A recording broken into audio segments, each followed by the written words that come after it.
This is TLV1.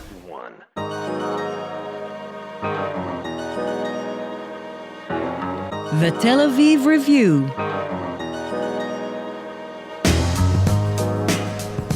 Hello and welcome to the Tel Aviv Review, a program dedicated to the word, to the thought and to debate, brought to you by the Van Leer Jerusalem Institute, which promotes humanistic, democratic and liberal values in the social discourse in Israel. I'm your host, Gilad Halpern. And I am your co-hostess, Dahlia Shenlin. We have a special guest today. Well, we love all our guests, but she is a bit different. Malka Marom is a Canadian-Israeli writer and radio journalist, and early in her career, she was part of a folk-singing duo, Malka and Yoso, in the 1960s. She is also a novelist and a dancer, and a very old friend of one of the finest Canadians in living memory, Joni Mitchell. And we're not saying this just to emphasize your yuchas, but because we'll be talking about your book, which is actually all about that friendship. And the friendship is a vehicle to exploring the soul of one of the world's great artists. The book is called Joni Mitchell, in Her Own Words, published by ECW Press in 2014. Malka Marom, welcome to the show. Hello. Glad to be here. Thank you.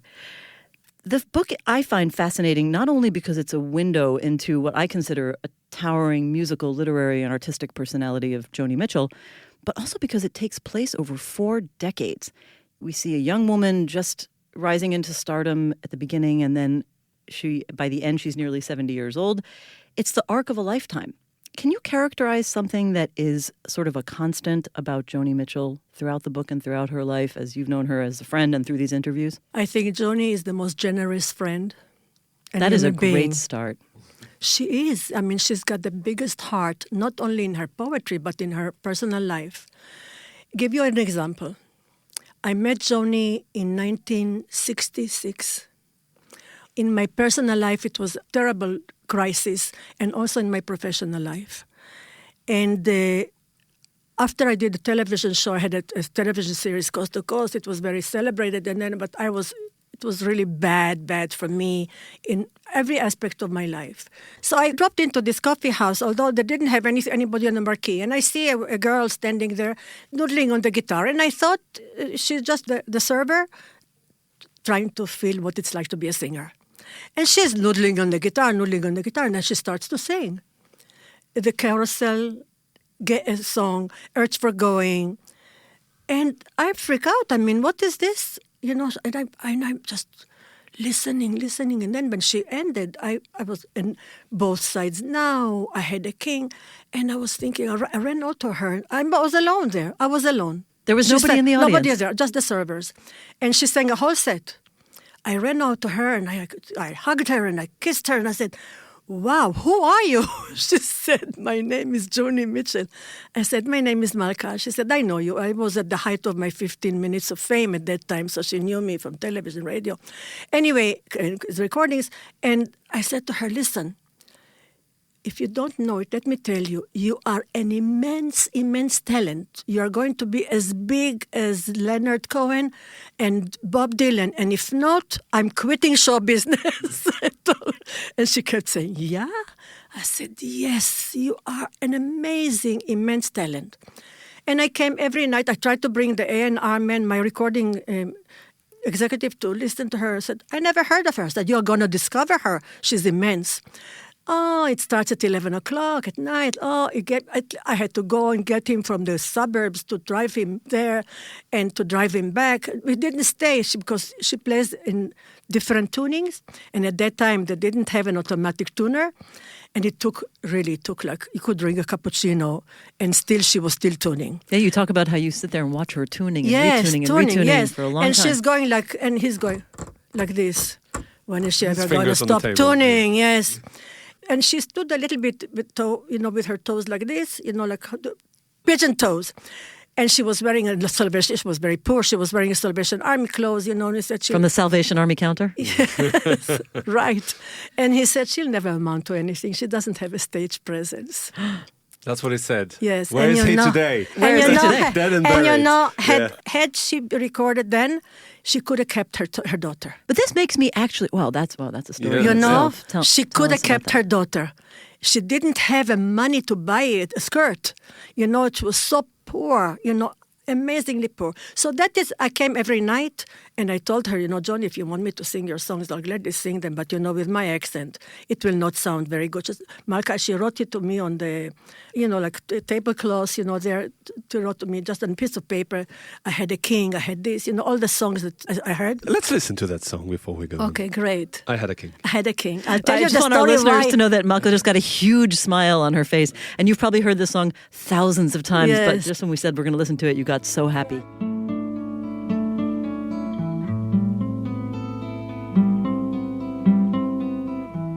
I had a king in a tenement castle. Lately he's taken to painting the pastel walls brown. He's taken the curtains down.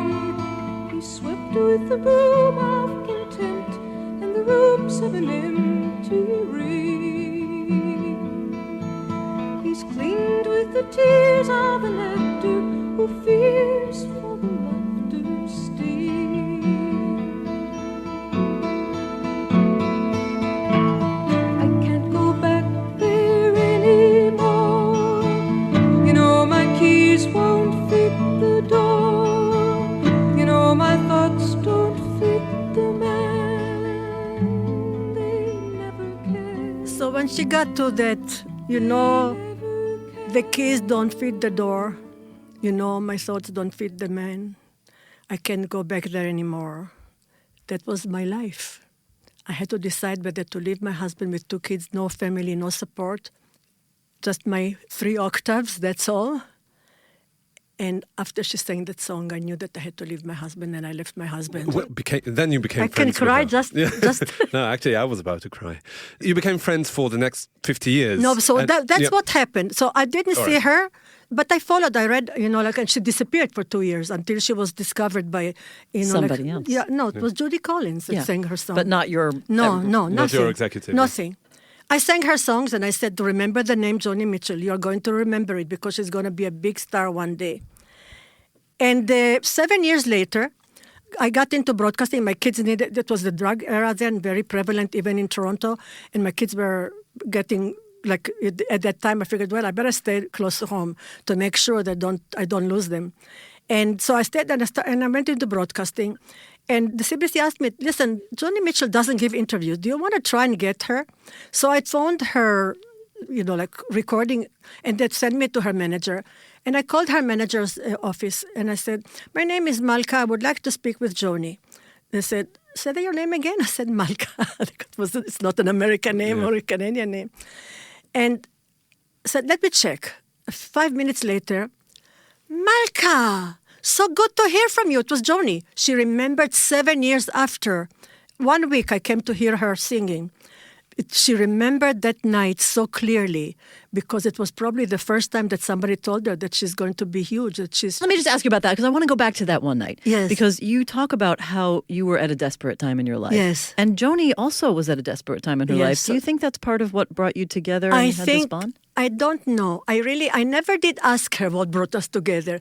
I just know that it was amazing to me. At that time, she said, oh, sure, come and I said, Joni, listen, I just bought a big house. I have a huge mortgage. I have to earn money. So how about giving me an interview? She said, sure, but I'm just rehearsing. I just have a new record, and the new record was Court and Spark. Mm-hmm. So I flew to California. So I don't know if it was... And that is when we became friends. When we were not friends before. When I flew to California, and that's where she was living with John Guerin then, and I interviewed the whole band and herself. It was a huge, huge interview. It was played all over the world. We connected then as friends. But before then, we were colleagues. But do you feel that, and also throughout the decades that you remained friends afterwards, and that features in the book, Yes. I mean, the book, we should say, is the transcription of 3 interviews that you Yes. did with her, one in 73, another in 79, and another in 2012. Yes. So spanning decades Yes. of friendship. Do you feel that you and Joni went through a similar process of personal and professional development, even though it was, rather different experiences? But do you feel that, you ran in parallel? I think that if there is anything that is common to us is that we were women in a men's world. it was very difficult to be a woman in a men's world at that time. And so that is one. Secondly, we had difficulties in a marriage, and I raised the child alone through singing. She supported herself through singing. And she had to give her daughter away? And the main thing is that we were outsiders. Strangely enough, Joni, it was such a men's world, the recording industry at that time, and a singer-songwriter like Joni, who's so unique and brilliant, really on par with Dylan and Leonard Cohen. I think it was a lot of jealousy, a lot of, everybody wanted a piece of her, and I was, of course, an outsider. So I think it was this, and I think it was partly that I really knew her before she was famous. When you become so famous as Joni Mitchell, everybody wants a piece of you, and even to say my friend, I usually don't say my friend, but in the book, since the book came out, I can say my friend. Usually I don't mention her as a friend. I don't talk about her usually. But because this book is so unique and it really describes how brilliant is her talent, even when it's a narrative, it's a narrative. Yeah, somehow she manages to talk all about herself without sounding egotistical and self-centered, and you realize what a depth of personality and what a genius she has, but it never sounds like bragging in the book. No, she's not. I'm telling you, she's very humble. People, the men, I'm sorry. No, that's all right. No, at that time, the men now are really, it's a different milieu now. But at that time, they painted her bitch, hysterical sometimes because she would cancel concerts if she didn't feel that she could sing it honestly.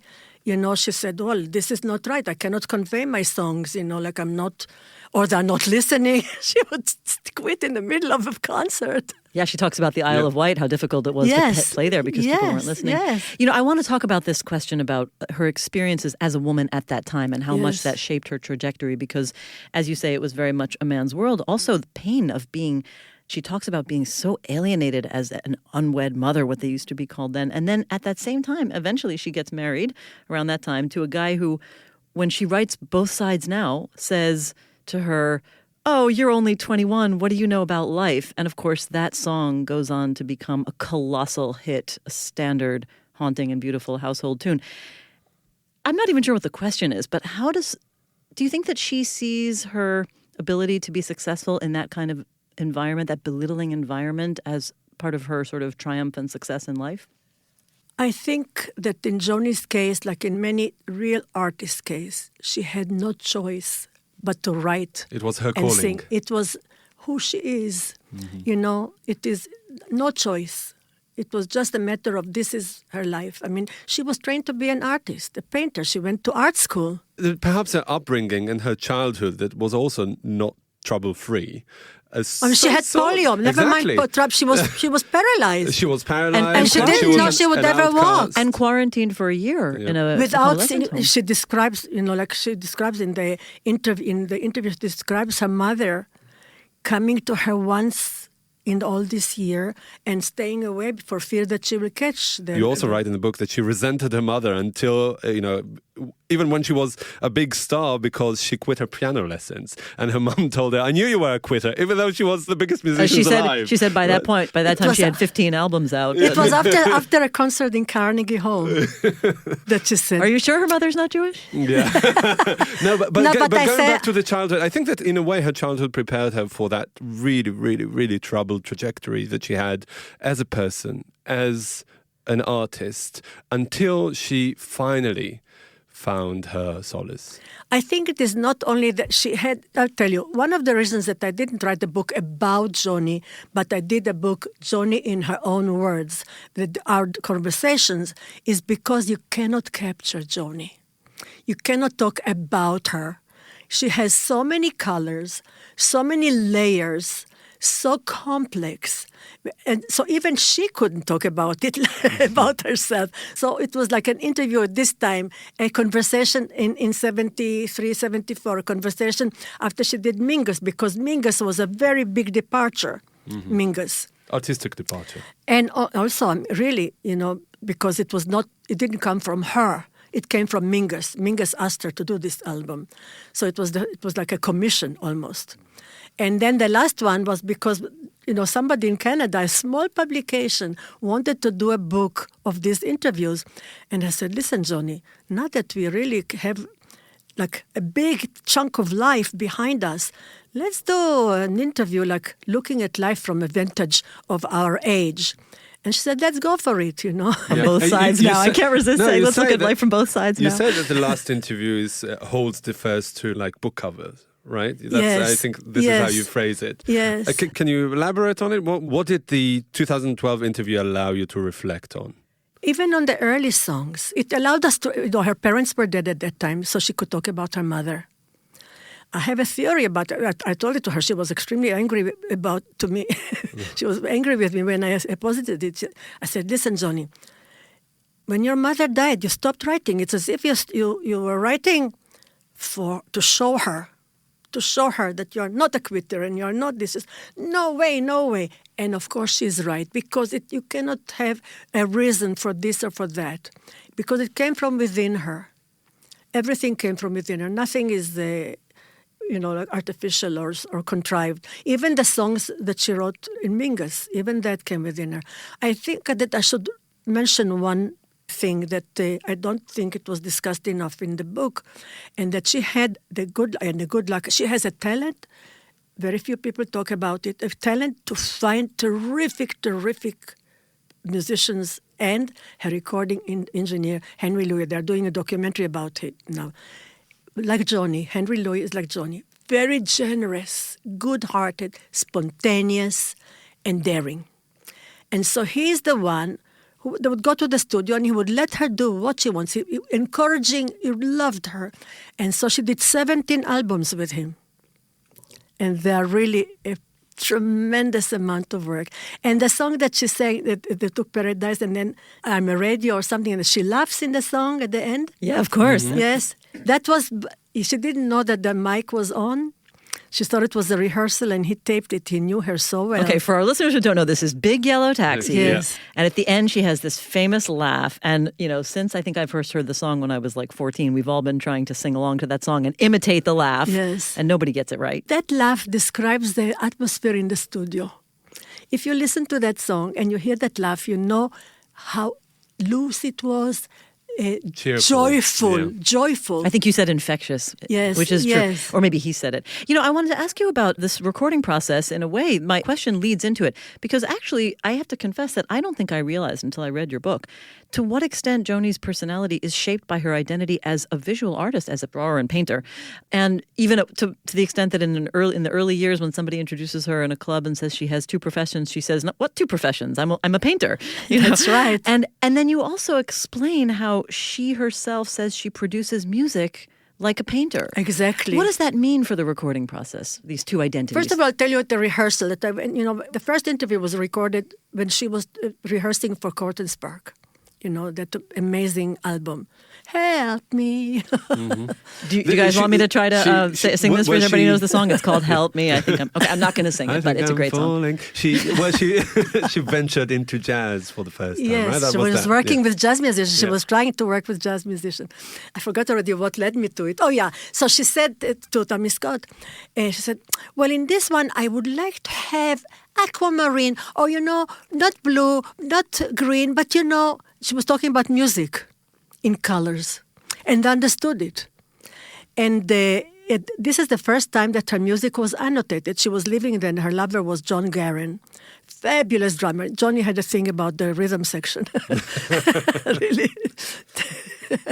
And he told me, I said to him, with all the tunings, how can you do her songs? I mean, it's not written. So he said, I mapped her songs.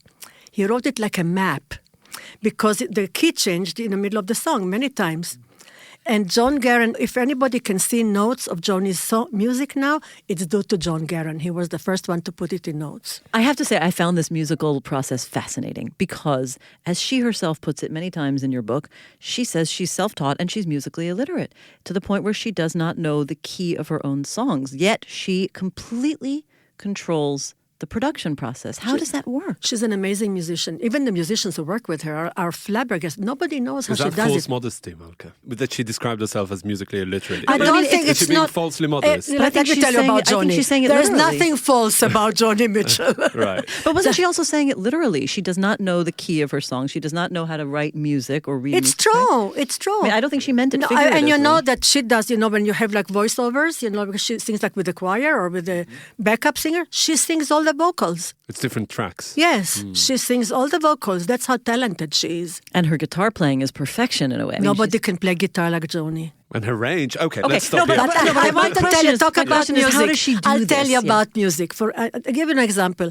This was Jacob Stories, the wonderful bass player. So she talks in one of our conversations that is in this book. She asked for a bass player, please don't stick to the bass of the chord. Give me something creative. So he says, Joni, you don't understand music. Bass players have to stick to the base of the chord. That's why they are bass players. She said, but this is unacceptable. I want to stick outside the box, And they wouldn't. I said, I know a crazy bassist in Florida. His name is Jacob Stories. I think that he might be the crazy one that you could work with. And so she called him. And she brought him over to LA to record with him. And of course, they recorded some of the most amazing records, the hissing of, Summer Lawns, all these ones that It received. was a failure, right? It was not a failure, but it commercial received failure. terrible because it came after Court and Spark, and people wanted her to continue to make these money-making records. And she, of course, got bored with it, and she always wanted. That is a characteristic. If there is one characteristic of Joni, is that she's always like an explorer, always uncharted territories. The guts to do it.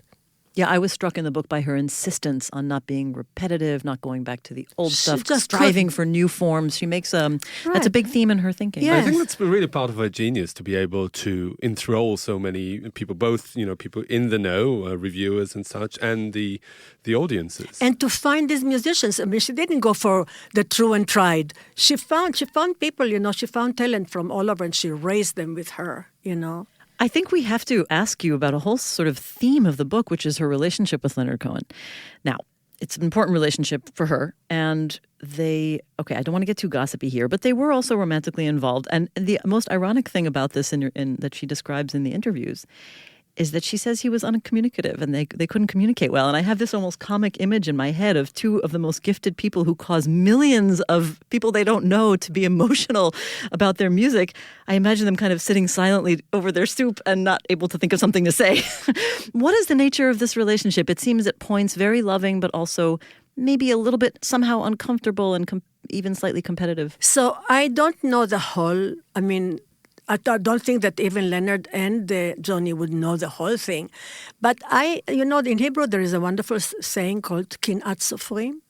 I don't think there is a saying like this in English. Can you translate it? No, literally it means writer's envy. Writers envy, Yes. So I did an interview with Leonard Cohen as well. As a matter of fact, because he heard the interview with Joni on the radio, and he wanted me to do an interview with him. Oh, so he had And we kinat rayonot. He had And we should interviewer envy. Interview envy, yeah. We should say that it will come out as a book Yes. sometime in the near future. Indeed it will. Yeah. And indeed in this conversation, as he called it, in this conversation he says, I said, Leonard, do you envy? Are you jealous of other writers? He says, I'm fiercely jealous. That's honest. Fiercely jealous. I can kill a writer who writes so well.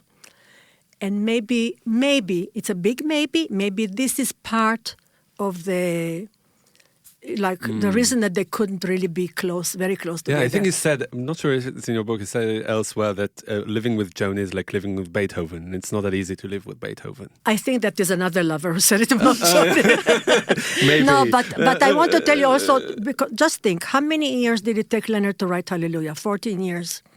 Joni writes like this. Well, there's the famous story about Leonard and Dylan talking right, about that. Yeah. yes, Right. I wanted Dylan to says, ask it you took me 15 minutes, you know. Yes. about them. It's really, I mean, they are really two of the greatest Canadians of their generation. You know that it is not right to call them Canadian. You know, when you were introduced Johnny as a Canadian. You Johnny, preempted me. It's my question. Yes. Oh, I'm sorry. I'm sorry. Also, looking at the backgrounds, are really poles apart. You know, she came from this lower middle class family far in the prairies of Western Canada, and he hailed from the Montreal's Jewish bourgeoisie. Wealthy, yes. Yeah. Yes. So, do you think that there's anything that really ties them together artistically apart from their contemporaries, or did they just happen to be born on the right side of the border? It was a good time for Canadian artists and writers. You know, you had Neil Young, who's got... Don't say that like a question. We love Neil Young. Yes, Neil Young, right?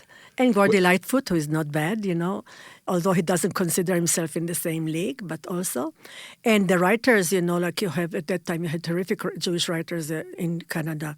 But I don't think it was just this. I think that Canada, I think it was just a coincidence. And it was very hard. Look, Joni didn't make it in Canada. She made it in the United States. Whereas Leonard had the opposite problem in a way. Leonard made it in Canada. Leonard never made it in the United States until Hallelujah. Right. And even Hallelujah, in our conversation that is going to be in a book one day, he mentions that it was bothering him very much that he was not as famous as the Beatles and the Rolling Stones. He had the ambition to be famous, whereas Joni never had this ambition. Fame in Joni's case was really a burden. And there is a difference between, she didn't court fame. She needed the money to support herself. She wanted her daughter back. But in Leonard's case, he didn't want the money. He wanted the fame, you know, and he couldn't. And so he couldn't understand why he didn't have it. And so he would ask Dylan, like, what do you think I need? And he asked Joni, what do you think I need? He really wanted to pursue it. And that's a difference, big difference between them. Let's listen to a Leonard Cohen song now. Yes. The one that you picked out for us, Lover, Lover, Lover. I asked my father, I said, Father, change my name. The one I'm using now, it's covered up with fear and filth and cowardice and shame. Yes, and lover, lover, lover, lover, lover, lover, lover, come back to me. Yes, Okay, that was Leonard Cohen and Malka Marom. They're performing Lover, Lover, Lover.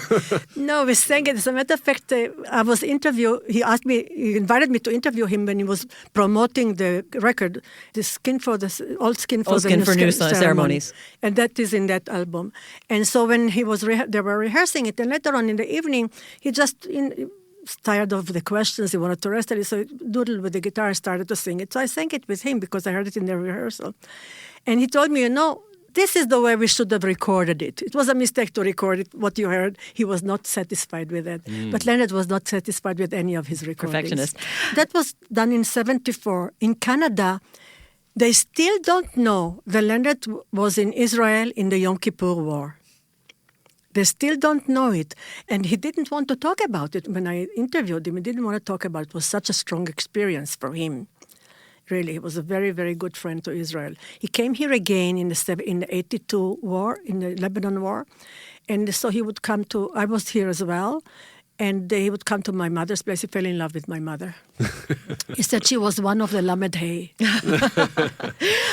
I want to ask you also about the relationship between them on an artistic level. I wonder if they influenced each other. And the reason I was thinking about it is because you, Joni, and in your conversations, you talk about the song The Priest and you write out the full lyrics. And I have to say, I thought I heard echoes of the Stranger song in there. Not exactly echoes, but almost like a similar dynamic, similar images and characters. Do you think that they had an artistic influence on each other's work? I'm sure they did. It was Leonard, Dylan, and Joni. And also Neil Young. Neil Young was a very good friend of Joni's. They came from the prairies, you know, in Canada. Their music is affected by the prairies. It was Joni who said it. I'm not assuming here anything.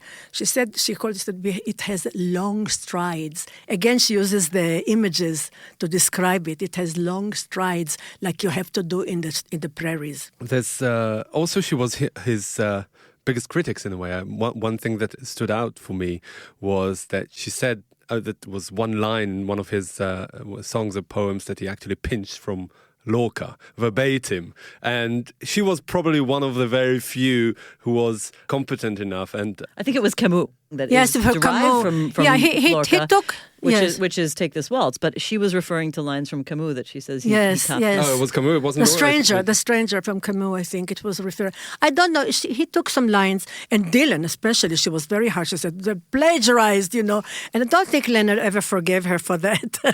Well, they should have listened to Woody Guthrie, who said, they say that he stole from me, but I steal from everybody. Exactly. That's really the heart of the creative process, isn't it?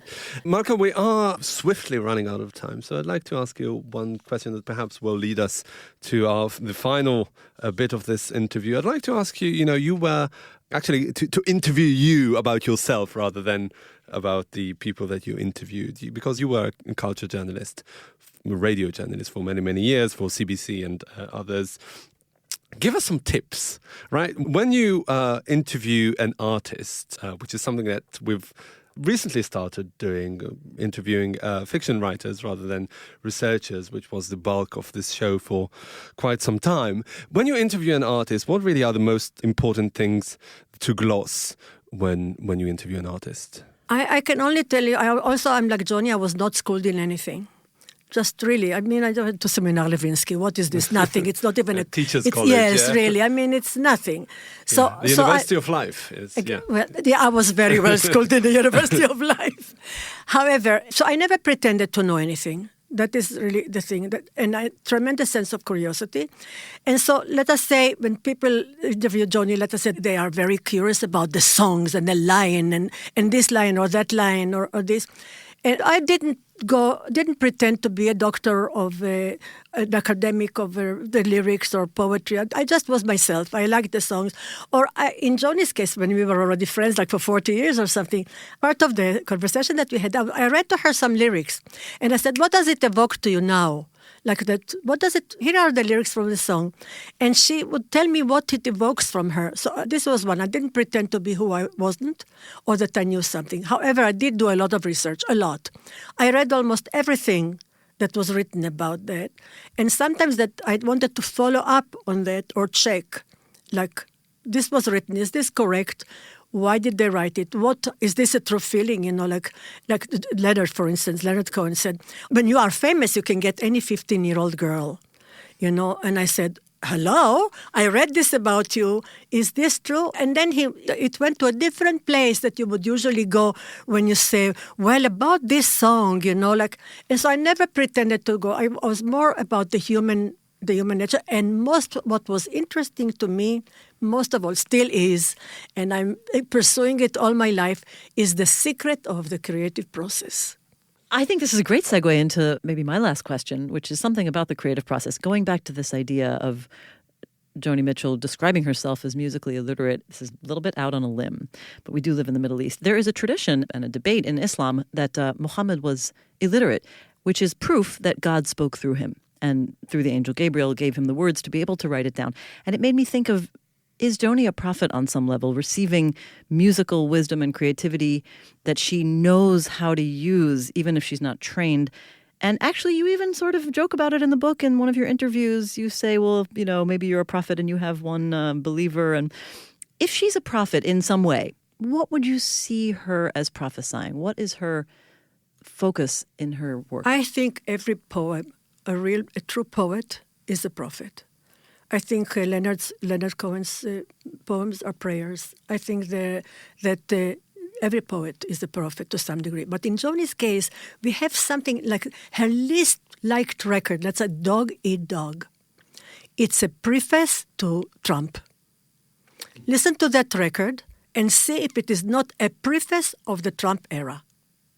She saw it because in the religion, in all this evangelical zeal, in the con, it is the whole Dog Eat Dog is about the prophecy that Trump will come. It's very interesting because also there's a moment in the book where she's talking about Big Yellow Taxi, and somebody says to her in the 1980s, "Oh, you must have just written this song because of all the sort of ultra consumerism." And she says, "No, I wrote it in 1960 something, 69. 69." Yes, and she says, "I just saw it then."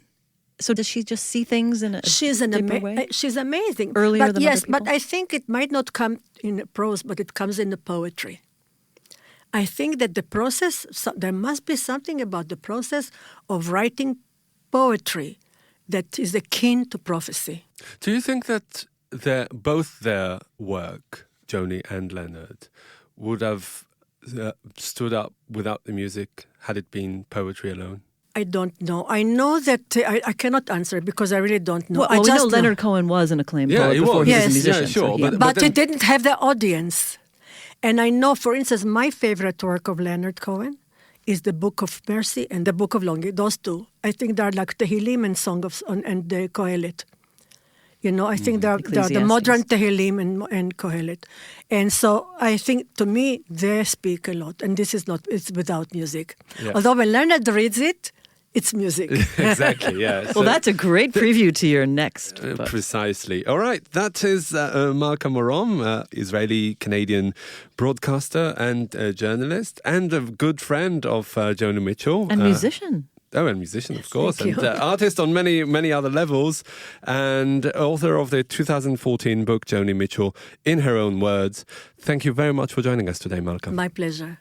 And also big thanks to Gizem Ozdemir, our sound engineer, to Itai Shalom, our producer, and to the Van Leer Institute for their generous support. We would also like to thank Peter Frey and Carrie Shapiro and the Romay Foundation for their generous donation. You too can help us go to our website, tlv1.fm/Tel Aviv Review, and donate to our Patreon campaign. We've got perks for you and other things as well.